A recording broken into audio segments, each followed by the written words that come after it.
Ha? Betul. Itu adalah teknik yang bagus. Macam Alisa cakap kan. Okay. Ada berapa jari? Okay, 10 jari. Satu jari ni ada berapa? 3. So 1, 2, 3. Satu ni. Pandai. Siapa yang tak tahu? Kan kat sini kan. Ni ada sukir 3. 1, 2, 3. 1, 2, 3. Nampak tak ni? Nampak kan? Cuba tengok tangan masing-masing. Dekat tangan gini-gini. Cik lambai.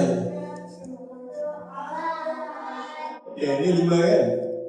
Okay, ni 1, 2, 3. 1, 2, 3. 1, 2, 3. Kalau macam ni, cuba kira ada berapa? 9. Awak?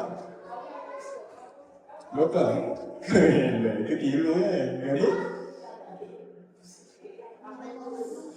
Sini 4. 12. Pandai. Okay, Kalis, kalau ni?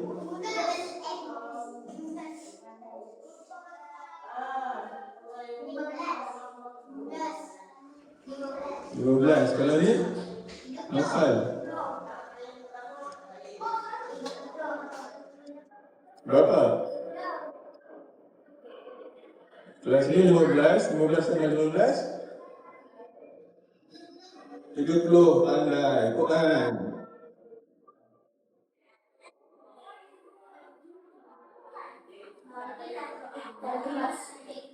Nak kita nak bagi yang senang dulu.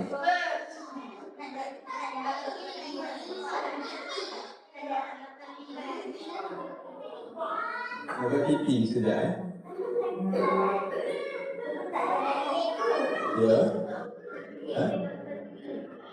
Guli juga. Okay, guli ni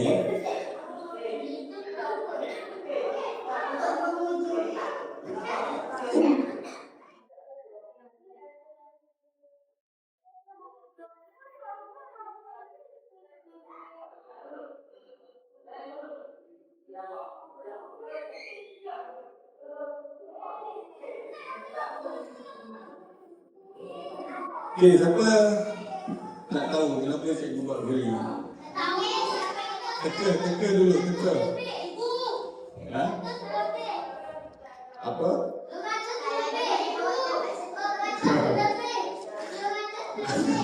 Bukan, tak tahu lah dalam ni berapa. Cikgu pun tak tahu. Cikgu rasa ada banyak lah. Lebih daripada 10. Okay, cikgu bagi 5 guli. Seorang satu.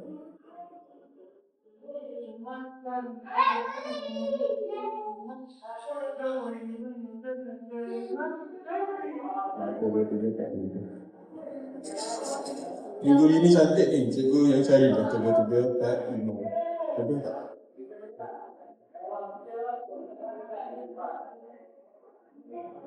Dua, 3, 4, 5.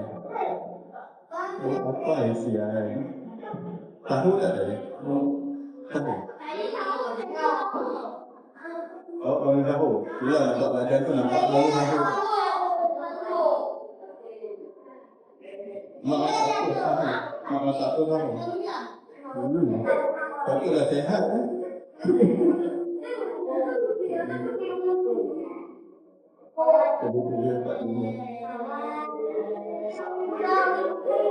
Seperti ada yang dah hilang dah guli tu.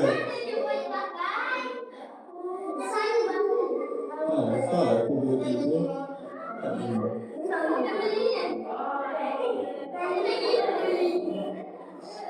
Cuba kira siapa yang ada 5 guli tak korang?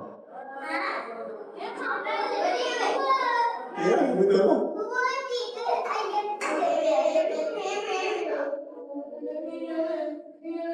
Set seorang ada 5 guli kan? Sistem macam ni. Alisa ni dia letak kat depan ni, boleh tak jatuh. Sikit 5 senang ni susah? Kalau senang sangat, cikgu bagi sikit 6 lah kan? Tambah satu. Sikit 5 senang sangat, 2, 3, 4, 5, 6. Awak dah nak. Banyak sangat tu.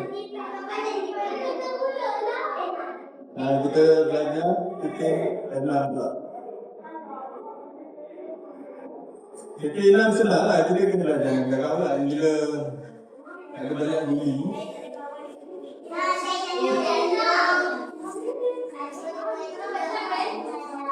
Okey, semua orang genap kan?